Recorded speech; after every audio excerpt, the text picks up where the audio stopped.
মাটির বাটি বানিয়ে মাসে লাখ লাখ টাকা আয় করছেন উদ্যোক্তা মোহাম্মদ মহিবুল ইসলাম। চাকরি একটা পরের অধীনে, আর এটা হলো নিজের একটা স্বাধীনতা।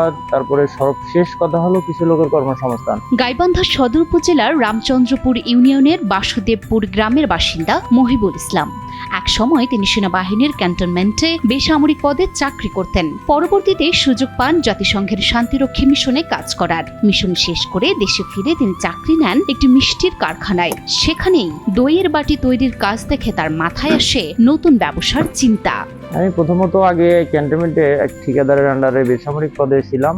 সেখান থেকে জাতিসংঘ শান্তিরক্ষা মিশন করার পরে এক স্যারের মাধ্যমে মিষ্টি কারখানায় চাকরি করি। এখান থেকে এই ব্যবসার আইডিয়াটা আসা। এরপর নিজ এলাকায় ফিরে প্রায় 12 লাখ টাকা বিনিয়োগ করে মহিবুল শুরু করেন দইয়ের বাটি তৈরির কারখানা। নিজের জমানো কিছু টাকার সাথে চাকরির বেতনের টাকা মিলে যে পুঁজি ছিল, এর সাথে কিছু টাকা লোন নিয়ে এই ব্যবসা শুরু করেন মহিবুল। যেমন আমার আগে চাকরির একটা বেতন দিয়ে আমার সংসার উপার্জন করছি। পুঁজিটা আমার নিজের কিছু অর্থ ছিল বিদেশে থেকে যখন আসছি, তারপরে নিজের কিছু অর্থ আর কিছু এনজিও আর হালকা পাতলা কিছু ব্যাংক থেকে আমি লোন নিয়েছি। আমার সর্বপ্রথম প্রায় 12 লক্ষ টাকার মতো পুঁজি করছি। মহিবুল যখন এই ব্যবসা শুরু করতে চান, তখন প্রথম বাধা আসে তার পরিবার থেকে। চাকরির নিশ্চিন্ত বেতনের জীবন থেকে ব্যবসার ঝুঁকি নিতে তাকে নিষেধ করেন সবাই। কিন্তু স্বাধীনভাবে কিছু করা ও এলাকার মানুষের কর্মসংস্থানের ইচ্ছাটাকেই প্রাধান্য দিয়ে এই ব্যবসা শুরু করেন তিনি। প্রথমত যখন আমি ব্যবসা শুরু করি, আমার ফ্যামিলি মানে নিতে পারেন। একটা চাকরি জব করতাম, ভালো বেতন পেতাম, থাকা খাওয়া ছিল।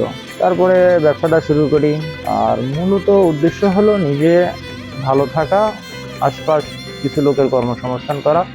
এই উদ্দেশ্যে আমার এই প্রতিষ্ঠানটা তৈরি করা। এখন বর্তমান যে অবস্থায় আছে, আলহামদুলিল্লাহ খুবই ভালো। শুরুতে মহিবুলের কারখানায় কাজ করতেন মাত্র 3 জন শ্রমিক। তবে বর্তমানে তার কারখানায় কাজ করছেন প্রায় 31 জন কর্মী এবং এই বেতনের টাকায় তারা হয়েছেন স্বাবলম্বী। সেখান থেকে 3 জন থেকে আস্তে আস্তে আজকে 31 জন। এটার একটা ধাপ ছিল প্রতিষ্ঠান বাড়ানো, কিছু চ্যালেঞ্জ ছিল, স্থানীয় কিছু চ্যালেঞ্জ ছিল। 31 জন কাজ করতেছে, আর মহিলাদের বেতন হলো 9,500। তারপরে দ্বিতীয় ধাপ আছে যারা লেবার ফাংশন, ওদের 12,000। তারপরে এখানে তার উপরে যেটা আছে, একটা 3টা ধাপ আছে। একটা মিস্ত্রির সহযোগী, তারপরে আর একটা ধাপ। এই 3 ধাপে দেখা যাচ্ছে যে আমার দ্বিতীয় ধাপ যে তার বেতন প্রায় 16,000-এর মতো পড়ে, আর যারা মিস্ত্রি তাদের 28 থেকে 30,000। এই কাজ করার জন্য কোথাও থেকে আলাদাভাবে প্রশিক্ষণ নিতে হয়নি মহিবুলকে। মিষ্টির কারখানায় চাকরি করার সময় যা যা শেখা দরকার তা শিখে নেন তিনি। আমি স্যারের কারখানা থেকে যতটুকু ট্রেনিং নেওয়া দরকার, ওখানে যতটুকু দরকার মোটামুটি আমি নিয়েছি।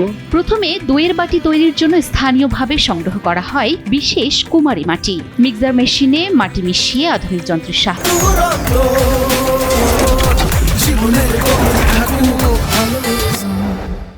তৈরি করা হয় বাটির আকৃতি। এরপর রোদে শুকিয়ে তাতে হালকা নকশা ও রং করা হয়। সবশেষে আগুনে পুড়িয়ে ব্যবহার উপযোগী করা হয় দইয়ের বাটি। প্রথমত মাটিটা আমার স্থানীয়ভাবে বিভিন্ন জায়গা থেকে সংগ্রহ করা লাগে, আর এই মাটিটা লাগে মূলত কুমারী মাটি, যেটা বলে আঠাল মাটি। সব মাটি দিয়ে এটা হয় না। আর এই মাটিটা প্রথম সংগ্রহ করানোর পরে মাটি মিক্সার মেশিন আছে, সেখানে মিক্সার হয়। সেখান থেকে আমার টেবিলে আসে, সেখানে মাল কাটা হয়। মাল কাটানোর পরে এটা শুকানোর অবস্থায় যায়। সেখান থেকে তারপরে আবার প্রাথমিক অবস্থা আবার একটু মডেল করতে হয়। তারপরে আবার শুকিয়ে কালার করে তারপরে পোড়ার উপযোগী হয়ে যায়। প্রতিদিন এই কারখানা থেকে তৈরি হয় 3,000-এরও বেশি দইয়ের বাটি। মাসে উৎপাদনের পরিমাণ 60 থেকে 80,000। এই বাটিগুলো সরবরাহ করা হয় ঢাকা, সিলেট, চট্টগ্রাম, কুমিল্লা, রংপুর, নীলফামারী ও দিনাজপুর সহ দেশের বিভিন্ন জেলার বড় বড় মিষ্টান্ন ভান্ডারে। এটা আমার ডেইলি প্রায় 2500-3000-এর মতো প্রোডাকশন আছে। গড়ে 60,000-এর মতো আমার 60 অথবা 70-80 এরকম, যেহেতু বন্ধ যায়, গড়ে 60,000 আসে আর কি প্রোডাকশন। আমার এই মালগুলো তো বাংলাদেশের বড় বড় যেগুলো মিষ্টান্ন ভান্ডার, সেগুলোতে আমি সরবরাহ করি। যেমন আমার নিজ এলাকা বলতে আমার রংপুর, নীলফামারীতে যাচ্ছে, নাটোরে যাচ্ছে, ঢাকা আছে, সিলেট, চট্টগ্রাম আছে, পাশাপাশি কুমিল্লা 2-3টা প্রতিষ্ঠান আছে, এই সমস্ত জায়গার ভিতরে আমি আছি। এদিকে ব্যবসার লাভ আবার বিনিয়োগ করে মহিবুল ইসলাম তার কারখানা আরো বড় করেছেন। কারখানার জন্য জমি কিনে সেখানে নতুন স্থাপনা গড়ে তুলেছেন তিনি। ভবিষ্যতে দইয়ের বাটির পাশাপাশি পটারি ও ফুলের টব সহ বিভিন্ন মাটির পণ্য উৎপাদনের পরিকল্পনা রয়েছে তার। ভবিষ্যৎ পরিকল্পনা একটা পটারি মাল আছে আর একটা ফুলের টব আছে। ভবিষ্যৎ পরিকল্পনা আমার পটারি মালটাই যেতে হবে, কারণ ওইটা খুবই বাংলাদেশে ব্যাপক চাহিদা, ওটাই আমি যাব। 20 বছর চা বিক্রি করেও ভাগ্য বদলায়নি, কিন্তু একদিন শুধু চায়ের নাম বদলালেন আর বদলে গেল পুরো জীবন। ঘুম হারাম চা, আপনি সারা রাত আর ঘুমাবো না এরকম চা আছে। ড্রাইভার ভাইদের জন্য স্পেশাল ঘুম হারাম চা। এই দোকানে পাওয়া যায় নতুন বউ চা, ঘুম হারাম চা, ঝামেলা চা, ড্রাগন চা, পায়েস চা, খেজুর চা, আম চা, জলপাই চা সহ মোট 31 পদের চা। যেমন জীবনটা তেজপাতা, তারপরে হলো কাজু বাদামের চা আছে, তারপরে আপনার নতুন বউ চা আছে, তারপরে হরলিক্স আছে, মালাই চা আছে, তারপরে পুরা রুটি দিয়া মালাই চা এটাও আছে। কারণ ওই যে ঝামেলা চা, যে চাবানো চা আছে 20 টাকা করে, চাবানো চাটা চাবাই খাইবো। তারপরে আপনার পুদিনা পাতার চা আছে, এটা চা খুব ভালো, 31-32 আইটেমের চা। 5 টাকা থেকে শুরু করে 50 টাকার চা পাওয়া যায় এই দোকানে। বাহারি নাম আর ভিন্ন উপস্থাপনায় আকর্ষণ তৈরি হয়েছে ক্রেতাদের মধ্যেও। মূলত চায়ের স্বাদে নয়, ওবায়দুর পরিবর্তন আনে চায়ের নামে। পর্যাপ্ত পরিমাণ ভালো, মানে আগের চা তো অনেক বিপুল পরিমাণ লোক, এই যে এগুলা চা এগুলো তো আর সচরাচর সবাই বিক্রি করে না। এখানে আমার দেখেন যে সবাই আসে যে ঘুম হারাম চাটা কি দেখে আসে, তেজপাতা ছাড়া জীবনটা তেজপাতা খাই, এরকমই আর কি। গাজীপুরের কোনাবাড়ি কলেজ গেট এলাকায় 20 বছর ধরে চা বিক্রি করছেন ওবায়দুর রহমান। তার ছোট্ট এই দোকানের নাম চায়ের রাজ্য। লাল চা, দুধ চা। 20 বছর একই চা বিক্রি করেও আয় বাড়ছিল না তার। সংসারের হাল ফেরাতে এক সময় নতুন করে ভাবতে শুরু করেন তিনি। আমি এখানে দোকান করি দীর্ঘ 20 বছর ধরে। ওবায়দুরের নতুন এই উদ্যোগের সুফলও মিলেছে দ্রুত। বর্তমানে প্রতিদিন 10 থেকে 12,000 টাকার চা বিক্রি হয় তার এই দোকানে। আগের তুলনায় আয়ও বেড়েছে কয়েক গুণ। 5,000-7,000 টাকা বিক্রি হয়, তাতে 1,500-2,000 টাকা থাকে, তো ভালোই। এটা দিয়ে তো আমি সংসার চালাইতেছি, মোটামুটি খারাপ না, আগের চেয়ে তো অনেক ভালো আছি ইনশাল্লাহ। মূলত নামের ভিন্নতার কারণে বিভিন্ন এলাকা থেকে নানান মানুষ আসেন এই চায়ের স্বাদ নিতে বলে জানান চা প্রেমীরা। চায়ের থেকে চায়ের নামগুলো শুনে আসলে তৃপ্তি, নিরিবিলি চা, তারপর তেঁতুল চা, মাল্টা চা, তো এই চাগুলো আসলে নামের জন্য আসলে মানুষ এখানে আসে। আমিও আসছি, আইসা আপনার যে নিরিবিলি চা নিলাম একটা। বিভিন্ন এলাকার লোকজন এখানে চা খেতে আসে, কারণ হলো এটা কোনাবাড়ি কলেজ গেট এরিয়া, এটা নানান ধরনের সুন্দর কিছু চা পাওয়া যায়, যেমন ভেজাল চা, ঘুম হারাম চা, নতুন বউ চা। আসলে এরকম নাম, বাহারি নামের কারণেই মানুষ এখানে আসে, আইসা এখানে চা খায়, যেমন আমরাও চা খাচ্ছি। ভাইরালের এই যুগে ক্রেতাদের আকৃষ্ট করতে নানান পদক্ষেপ নেন বিক্রেতারা, আর সেটি অবলম্বন করে ওবায়দুরের চায়ের এমন বাহারি নাম বলে জানান তিনি। আমি নিজেই ভাবলাম যে আমি কিছু যদি নতুন কিছু আবিষ্কার করতে পারি। 5 টাকা চা তারা 10 বছর আগে বেচছি, 15 বছর আগে বেচছি, এখন কি আমি 5 টাকা চা বেচুন? সবকিছু আপডেট হয়ে গেছে, এখন সবকিছু কিন্তু আপডেট ডিজিটাল হয়ে গেছে। এখন আমার 5 টাকা চা বেচা তো দরকার নাই। এখন ভালো হইলে আমার 50 টাকা দামের চাও খাবো, 100 টাকা দামের চাও খাবো, আমি খাইতেছে, সমস্যা নেই। পরিশ্রমের সঙ্গে যদি থাকে নতুন ভাবনা আর সাহস, তাহলে ছোট উদ্যোগও বড় সাফল্যের রূপ নিতে পারে। ওবায়দুরের গল্প সেটাই যেন মনে করিয়ে দেয়। হাতির ডিজাইনে তৈরি ডুপ্লেক্স বাড়ি। হ্যাঁ, সত্যি তাই। এ বাড়ি দেখে মনে হবে যেন একটি মস্ত বড় হাতি সুর তুলে দাঁড়িয়ে আছে। আসলে দেখতে এটাকে এক ধরনের হাতির মতো লাগে, তার জন্য সবাই কিন্তু হাতির বাংলো হিসেবে পরিচিত। কোনো প্রকার রড ছাড়াই তৈরি এ বাড়ি যেন নজর কাড়ে সবার। এখানে কোনো রড নাই, কোনো রড ব্যবহার হয়নি। এখানে আপনার রেলের বিটগুলো ব্যবহার হয়েছে, আর উপরে সম্ভবত আপনার জারির মধ্যে যে চিকন রডগুলো, এই রডগুলো ব্যবহার হয়েছে। এখানে কিন্তু বড় ধরনের কোনো আপনার আরসিসি করা হয়নি। চারপাশে পাহাড়, সবুজে মোড়া প্রকৃতি, আর ভেতর থেকে আসে রহস্যময় এক নীরবতা। হঠাৎই চোখে পড়ে একটি হাতি, কিন্তু কাছে যেতেই বোঝা যায় এটি কোনো জীবন্ত হাতি নয়, এটি 132 বছরের পুরনো হাতির বাংলো।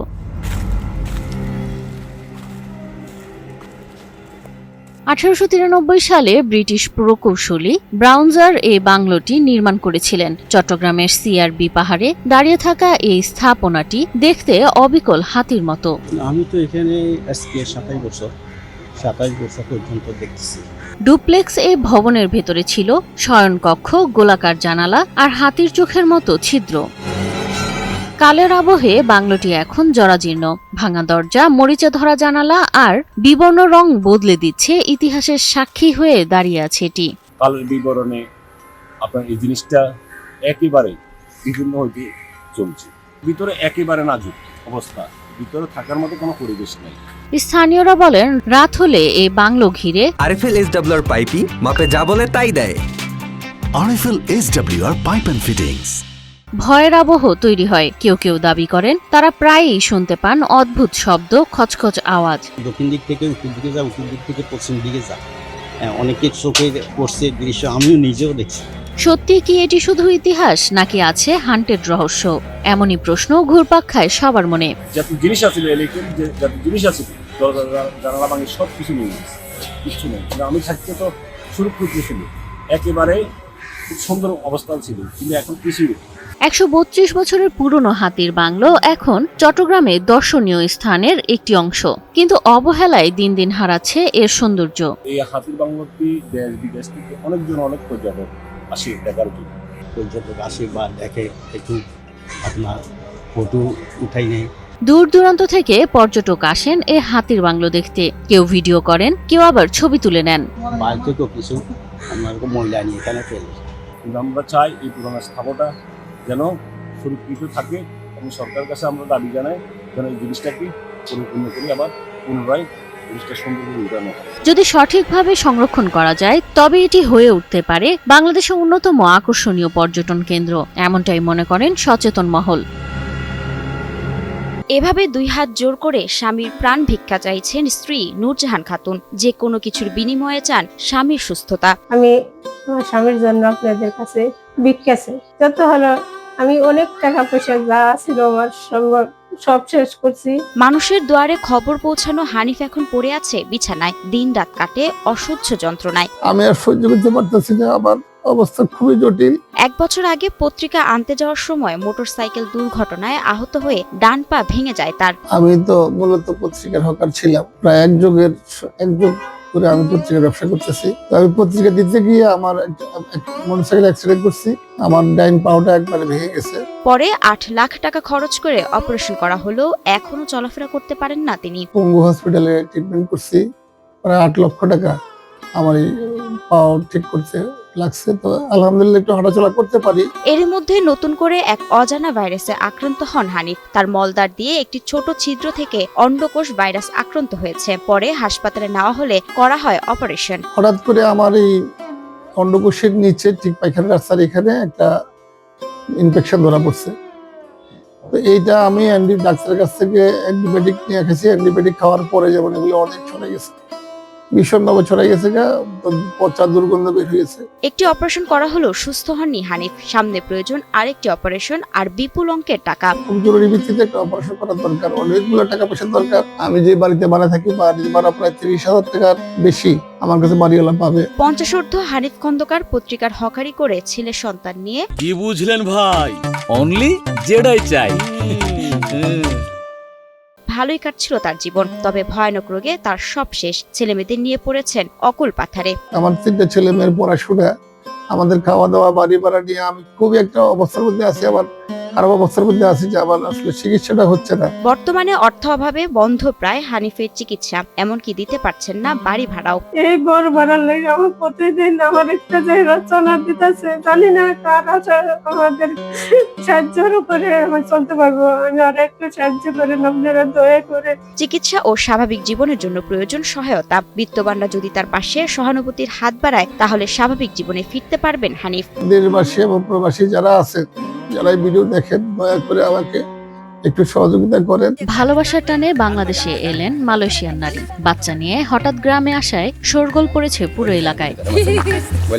ফোন নম্বর থেকে প্রেম, তারপর বিয়ে, এরপরই স্বামীকে নিয়ে যেতে মেয়ে নিয়ে বাংলাদেশে হাজির এই মালয়েশিয়ান নারী। ফোন নাম্বার আমাকে দিছিল, দেওয়ার পরেও মানে প্রায় 3 মাস এভাবে গেছে।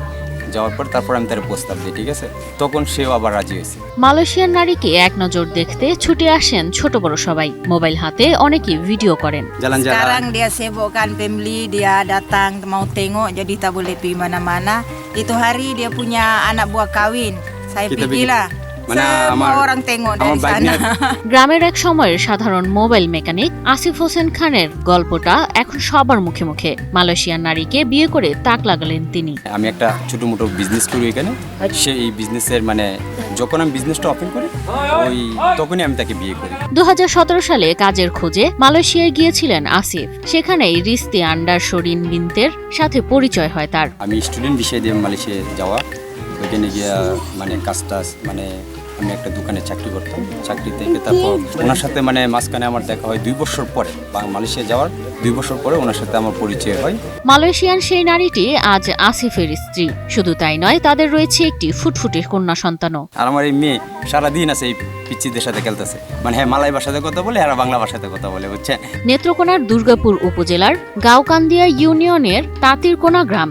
এখন সেখানে প্রতিদিনই লেগে আছে উৎসুক মানুষের ভিড়, কারণ এই গ্রামে এসেছেন এক বিদেশিনী বউ। সে সবার লোকই মানে হাসি খুশিতে চলে।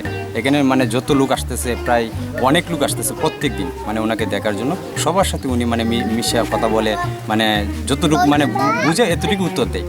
আবার সেও মালয় ভাষাতেই বলতেছে ওনাদের সাথে, ওনারা বুঝে না তো, তারপর মনে করেন যে কথা বলতে আছে তাদের সাথে। দীর্ঘ সম্পর্ক শেষে তারা বিয়ে করেন, কিন্তু আসিফের বৈধ কাগজপত্র না থাকায় বিদেশে থাকা নিয়ে পড়তে হয় নানা জটিলতায়। স্বামীকে নিয়ে যেতে ভালোবাসার টানে, দায়িত্ববোধের টানে সবকিছু গুছিয়ে বাংলাদেশে চলে আসেন রিস্তি আন্ডার শরিন বিনতে।